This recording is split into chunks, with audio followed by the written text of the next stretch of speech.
Political temperatures rise in Jharkhand ahead of second phase voting for Jharkhand Assembly. Political parties intensify campaign. Prime Minister Narendra Modi to hold rallies in Khunti and Jamshedpur in Jharkhand.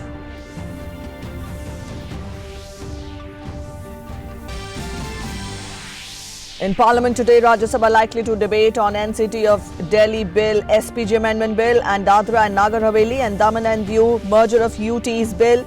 While in Lok Sabha, the recycling of ships Bill 2019 is expected to be debated.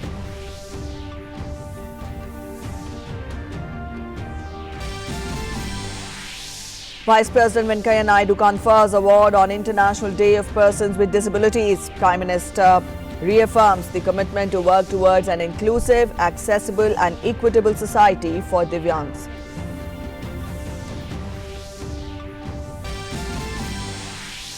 NASA finds Chandrayaan-2 Vikram lander, tweets image showing Vikram lander impact point and associated debris field.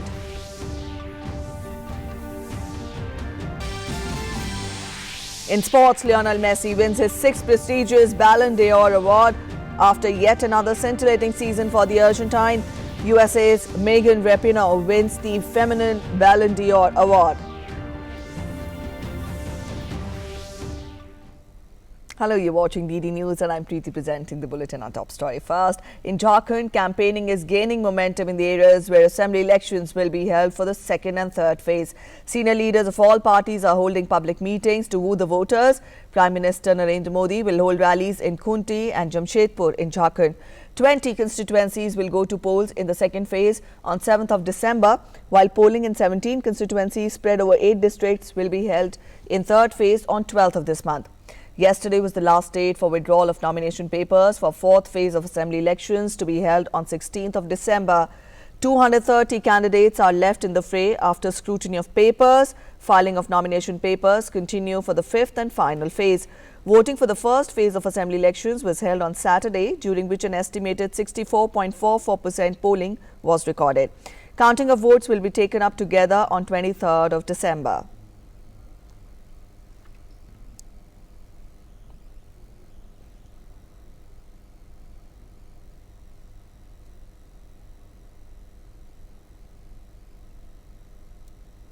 Today is the International Day of Persons with Disabilities. Vice President Venkaiah Naidu today conferred the national awards on individuals, institutions, organizations, state and districts for their outstanding achievements and the work done towards empowerment of persons with disabilities. The day aims to increase public awareness, understanding and acceptance of people with disability and celebrating their achievements and contribution. Also, the day aims at providing proper rehabilitation to disabled persons and trying to prevent the onset of disability in the future. The theme this year is promoting the participation of persons with disabilities and their leadership, taking action on the 2030 development agenda. There is urgent need to provide right to nutrition and care to pregnant mothers and young children, also create good and accessible medical facilities across rural India. Early identification of disability is also important. This will enable us to undertake effective interventions from the beginning for rehabilitation measures and empowerment of the affected persons. There is a need to harmonize immunization. The theme this year is, as we told you, promoting the participation of persons with disabilities and their leadership. Also, Prime Minister Narendra Modi took to Twitter on the occasion of International Day of Persons with Disabilities. He tweeted, "Today, on the International Day of Persons with Disabilities, we reaffirm our commitment to keep working towards an inclusive, accessible and equitable future for our Divyang sisters and brothers. Their fortitude and accomplishments in various fields inspire all of us." Meanwhile, Social Justice and Empowerment Minister Thawar Chand Gehlot said that 4% reservation has been made for Divyangjans in government services. He added that the government has also decided to issue universal ID cards to Divyangjans so that they can easily avail benefits of the government schemes and policies across the country. हमने नया कानून बनाया है। पहले दिव्यांगों की 7 श्रेणियां होती थी, अब 21 श्रेणियां कर दी गई है। साथ ही साथ सरकारी सेवाओं में, सरकारी नौकरियों में 4% आरक्षण का प्रावधान किया है। शैक्षणिक सशक्तिकरण के लिए उच्च शिक्षा प्राप्त करने के लिए महाविद्यालयों में 5% आरक्षण का प्रावधान किया है। इनकी ठीक से पहचान हो सके इसलिए हमने यूनिवर्सल आईडी कार्ड बनाकर देने का निर्णय लिया है।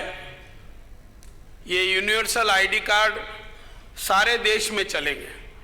किसी भी क्षेत्र में चले जाओ, जहां जाओगे राज्य सरकार की या भारत सरकार की जो योजनाएं हैं उन सब का लाभ इनको मिलेगा।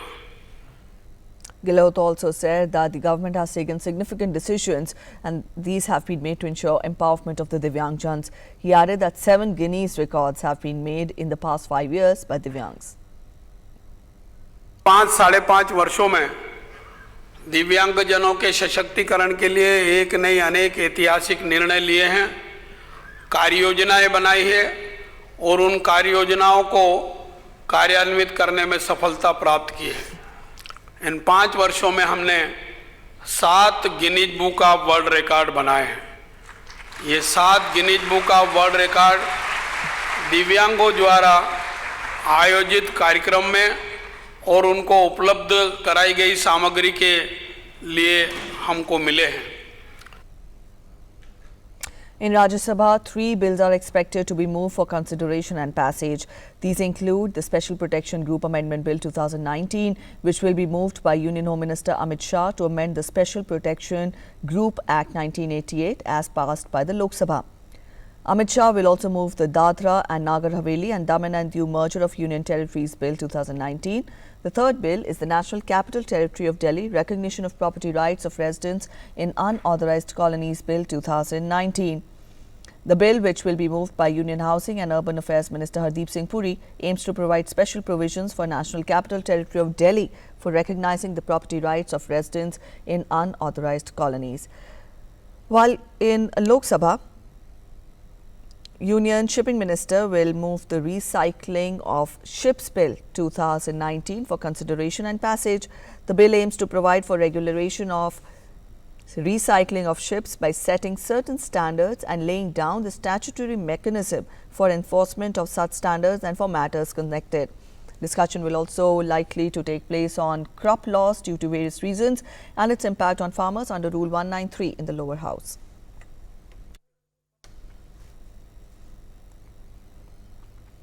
All right, to get us more on that, our correspondent Sudhakar Das is joining us from Parliament. Sudhakar, we've given a broad outline as to what all is to be taken in the Parliament. Let us know about the current proceedings in the Parliament. What is being taken up?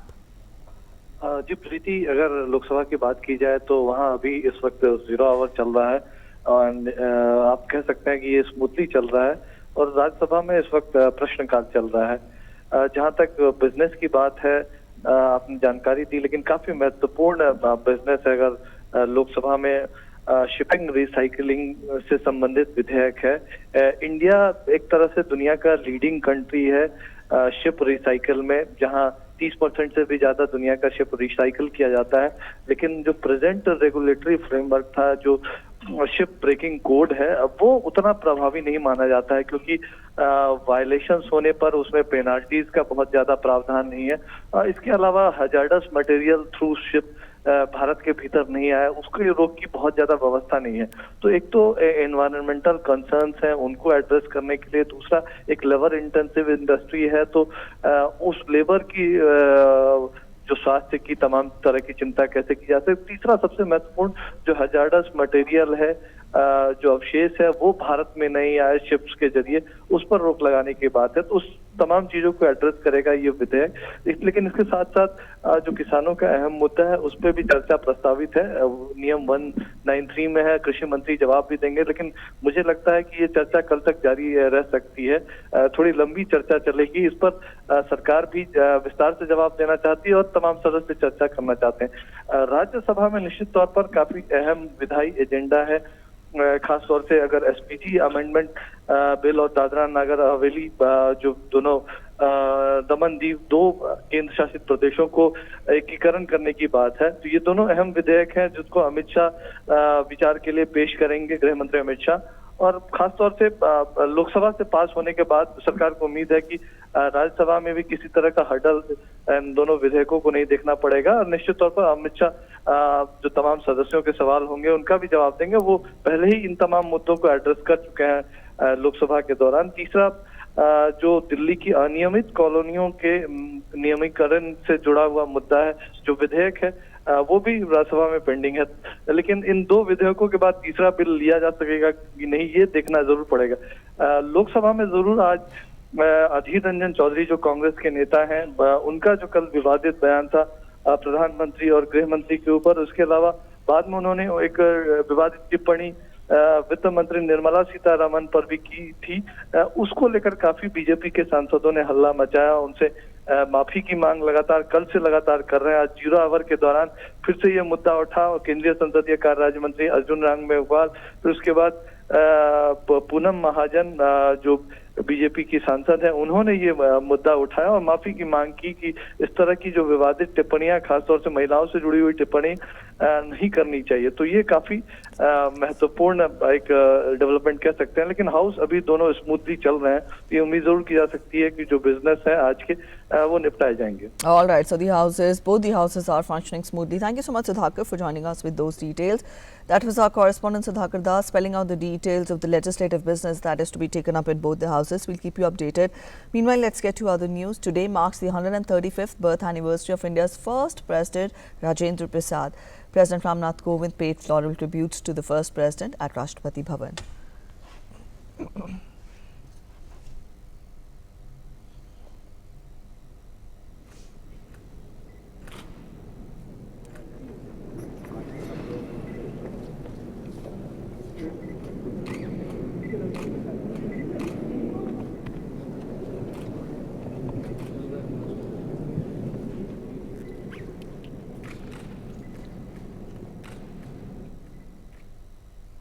Prime Minister Narendra Modi today paid tributes to India's first president, Rajendra Prasad, on his 135th birth anniversary. In a tweet, Prime Minister Modi said, and I quote him, "Tributes to Bharat Ratna Dr. Rajendra Prasad on his birth anniversary. He played a very active role in the freedom movement and also made a special contribution in the framing of the Constitution.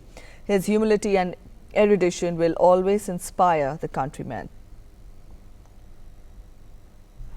In Tamil Nadu, normal to heavy rains continue to batter various parts of the state. The upper air circulation along with depression in the Arabian Sea threw normal life out of gear in more than 10 districts. Chief Minister E. Palanisamy is scheduled to visit rain-hit western districts today. As many as 27 people have died in various rain-related incidents in the state since November 29th. Holiday has been announced for all schools today in Perambalur, Ramanathapuram, Sivagangai, Pudukkottai, Ariyalur, Thiruvarur and Tuticorin districts. Vehicular traffic was paralysed on the Kunnur-Mettupalayam highway in Nilgiris district following landslides at 12 locations due to the rains. One of the worst hit areas was Marapallam, where many trees were uprooted. Meanwhile, the weather office in Chennai has forecast light to moderate rain at a few places over South and West Tamil Nadu and at isolated places over the northern parts and Puducherry for today. The Met Office said Mettupalayam received the highest rainfall of 18 centimeters in the last 24 hours, followed by Kunnur in Nilgiris and Palaviduthi in Karur with 13 centimeters each. Our correspondent Philip is joining us from Chennai to get us more details. Philip, we've told our viewers that the Chief Minister is scheduled to visit the rain-hit western districts today. First of all, let us know what is the weather like there? How is the day there today? Well, I can tell you that the day has dawned pretty bright and clear in Chennai. There were some early morning showers, but since then things have cleared up. The weather is a lot brighter today. In fact, the residents of Chennai have been seeing the sun for the first time in probably 2 or 3 days. And, the weather office said that the weather could improve over the next couple of days. So as far as Chennai is concerned, certainly the weather looking a lot more brighter than it was over the last couple of days. But rain continues in the southern districts. We are getting reports of rains from Thoothukudi, Rameshwaram, and a couple of other southern districts, as well as from the districts of Erode and Coimbatore in the western part of the state. But that is where the rain is likely to be focused. In fact, there could be isolated heavy spells in these areas. So the rain certainly has been extremely bountiful in the southern districts of the state, and the state as a whole has registered excess rainfall for the northeast monsoon this year. All right, Philip, the visuals which we are showing to our viewers, the main concern for the administration now would be to pull out the accumulated water there. Let us know what arrangements are being made, and also are the hospitals well equipped, because after such heavy rainfalls and after such situations we see the spread of epidemic is a concern. Well, in fact, Chief Minister Edappadi Palaniswamy had a review meeting on the monsoon situation yesterday, in which he's instructed his senior ministers and officials to ensure that all arrangements are in place, not just to drain out water, but also to ensure that there is no spread of disease in the wake of such heavy rainfall.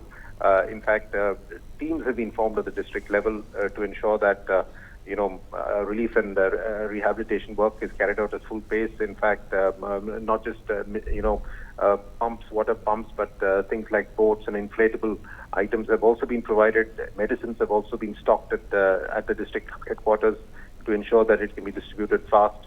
So clearly, but there's been no shortage of efforts, at least at the state administration level, to ensure that things are kept under control. In fact, there is a well-oiled drill in place as far as the northeast monsoon is concerned, given that every year, the state faces threats of cyclones as well as other untoward events. So such a drill has already been put in place, and you also have, a disaster, efforts being coordinated by an agency at the state level to ensure that, all these efforts can bear fruit on the ground. All right, Philip, thank you so much for joining us with those details. And Union Finance Minister stressed that India is currently going through a phase where we are responding to challenging times. Addressing the India-Sweden Business Summit, she took the opportunity to invite both Indian and Sweden businesses to exchange innovative ideas. So innovation is an area in which India spends a lot of time. I invite most of the Indian and also Swedish businesses to spend time with each other on promoting innovative ideas.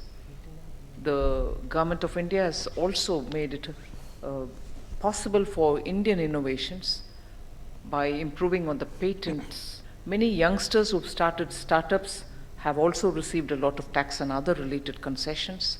I would think that Swedish business houses should engage a lot of these young minds who can possibly work with the same spirit and culture with which Swedish businesses have prospered. After all, innovation brings a great deal of value addition to any business. Vice President M. Venkaiah Naidu today launched the new rotavirus vaccine, Rotavac 5D, designed and developed by Bharat Biotech in New Delhi. On the occasion, the Vice President said that he believed that Rotavac is an example of a true social innovation that was realized through a partnership between scientists from India and the US. Vice President added that India is firmly committed to ending morbidity and mortality in children caused due to diarrhea by 2022. The first generation rotavirus vaccine, Rotavac, developed under a public-private partnership with the Department of Biotechnology, has put India on the global map for setting new standards in pharmaceutical research and development. I urge healthcare practitioners, to media and civil society to partner with the government in spreading awareness about vaccination and addressing the apprehensions. I am happy to note that the Government of India is in the forefront of universal immunization program and has included Rotavac in its immunization drive by providing vaccines to infants and children. India is firmly committed to ending morbidity and mortality in children caused due to diarrhea by 2022. A NASA satellite orbiting the moon has found India's Vikram lander, which crashed on the lunar surface in September. NASA has released an image taken by its lunar reconnaissance orbiter that showed the site of the spacecraft's impact and also associated debris field with parts scattered over almost 24 locations spanning several kilometers.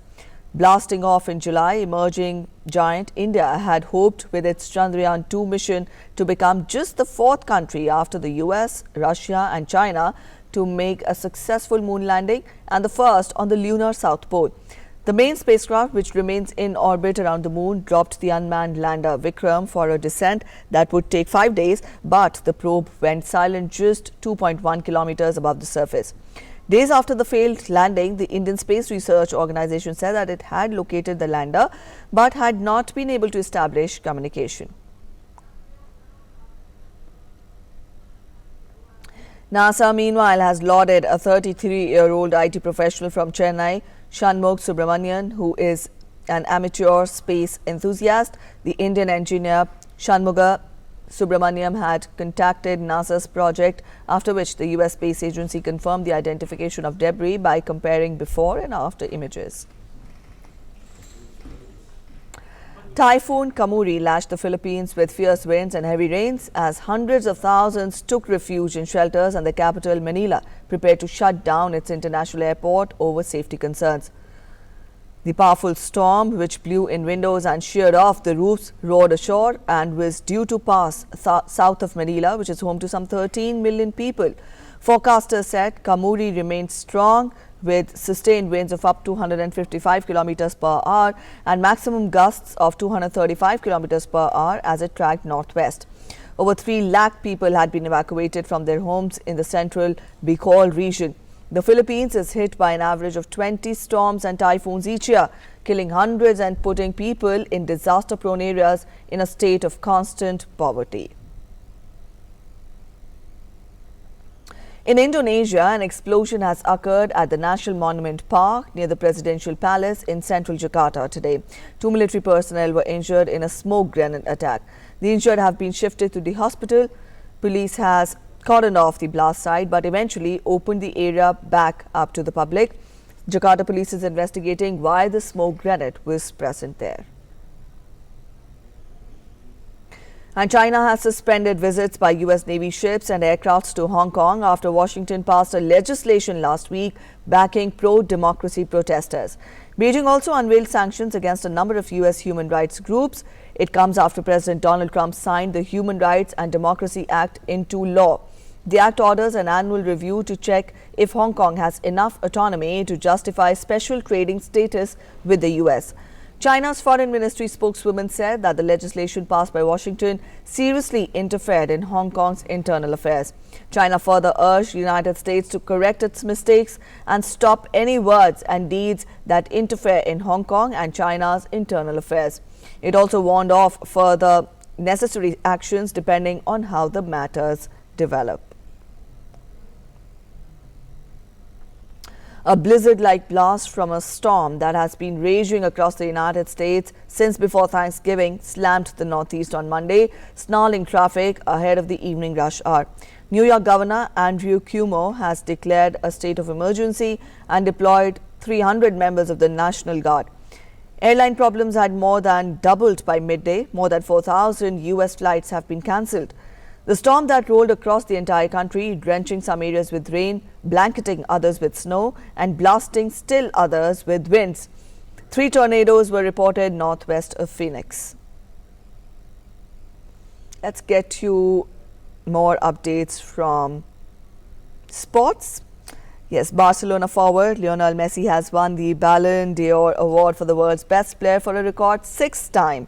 It is the 32-year-old Argentine's first Ballon d'Or since 2015, and it comes after he scored 54 times for the club and the country in 2018-19, in which Barca won the La Liga. While Megan Rapinoe of the United States has won the Women's Ballon d'Or for 2019, with England's Lucy Bronze the runner-up. Rapinoe co-captained the US to victory at this summer's World Cup, where she was named player of the tournament and also finished top scorer with 6 goals. Lionel Messi claimed a record 6th Ballon d'Or award on Monday, beating Liverpool's leading nominees and Cristiano Ronaldo to lift soccer's most prestigious individual trophy. The Argentinian, who won the Liga title with Barcelona but only managed 3rd place in the Copa America with his country, added to his 2009, 2010, 2011, 2012 and 2015 trophies.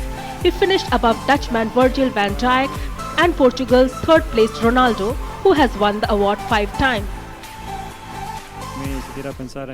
It is a beautiful recognition that makes me very proud. The truth is that it is a prize for my work. It gives me strength to keep going, and I don't need more recognition to keep working to accomplish something important, as always I have been doing with the group. Megan Rapinoe earlier won the Women's Ballon d'Or after leading the United States to a record-extending 4th World Cup title in France this year as they retained the trophy. And women's football is lucky to have every single one of these amazing players every year. And it pushes us and it pushes me to be the best player that I can. The 34-year-old midfielder, the standout player at the June-July tournament, succeeded Norway's Ada Hegerberg, who did not take part in the World Cup. Sports Desk, DD News. And as we told you, campaigning is in full swing in Jharkhand. Prime Minister Narendra Modi is addressing an election rally in Khunti in Jharkhand. कि मेरे भाषण की कोई जरूरत है। जिस तर्क के साथ, जिस सहजता के साथ, यहां की मिट्टी को गौरव दिलाने वाली भाषा के साथ उन्होंने आज भारतीय जनता पार्टी की सरकार बनाने के लिए आह्वान किया है, मुझे विश्वास है कि जिस धरती पर ऐसा नेतृत्व हो, वहां कमल कभी मुरझा नहीं सकता है।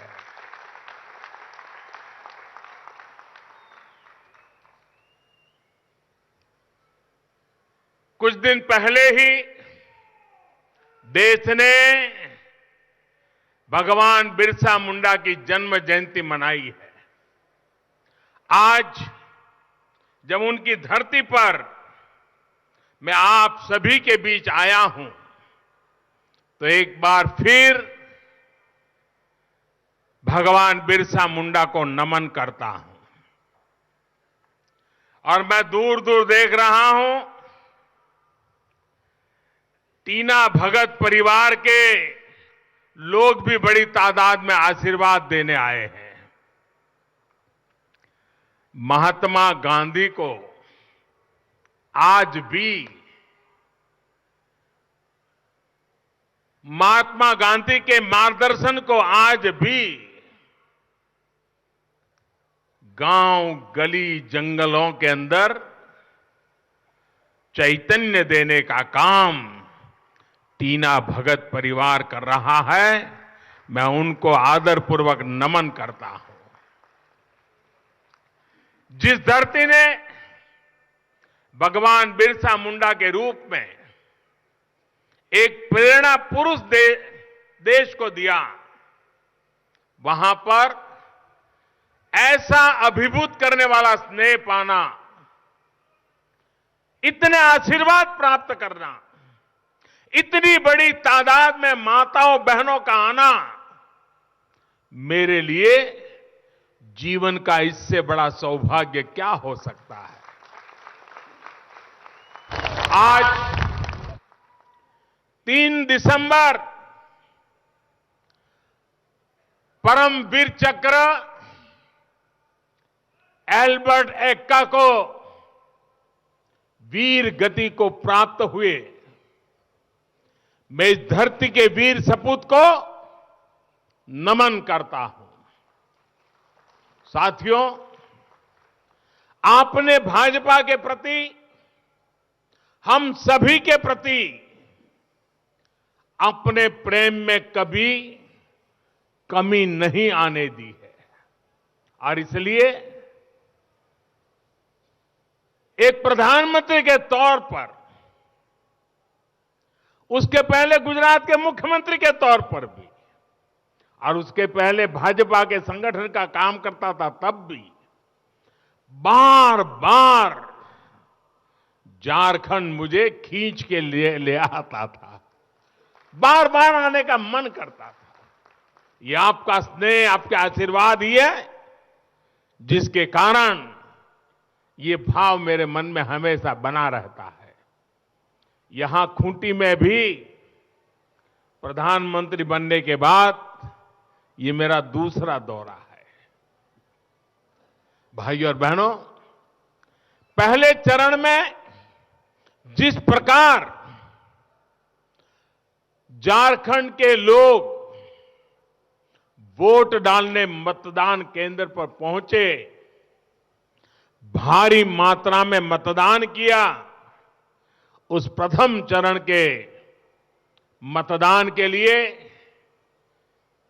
मैं झारखंड के उन मतदाताओं का भी अभिनंदन करता हूं, उनकी बहुत बहुत बधाई देता हूं।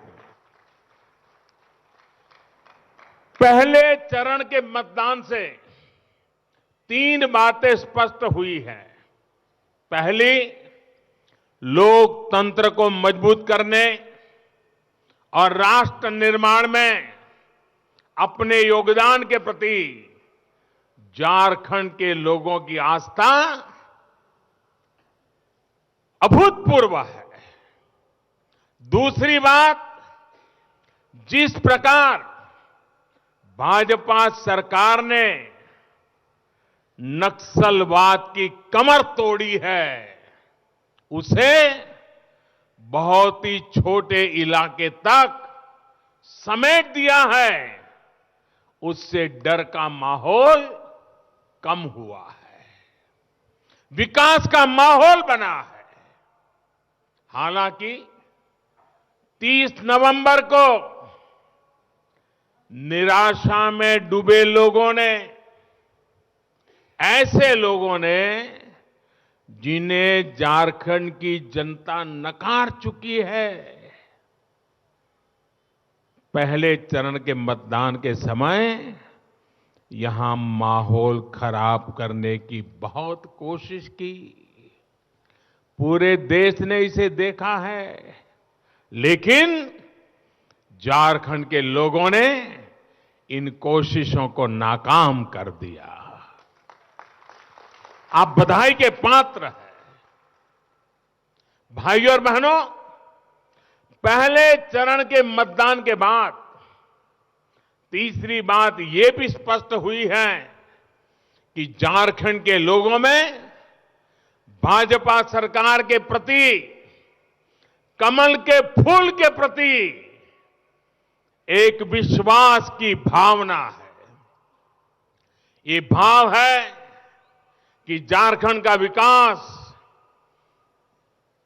अगर कोई दल कर सकता है तो वो सिर्फ और सिर्फ भाजपा ही कर सकती है। यही भावना मुझे यहां खुट्टी में भी दिखाई दे रही है। साथियों, आज झारखंड के लोग ये देख रहे हैं कि दिल्ली और रांची में डबल इंजन लगाने से विकास की गति तेज भी होती है और स्थायी भी होती है। So that was Prime Minister addressing an election rally in Khunti in Jharkhand. As we told you, campaigning is in full swing in the state as the second phase of polling will be held on 7th of December. That's it in this edition of the news this hour. Thanks for watching. Bye-bye.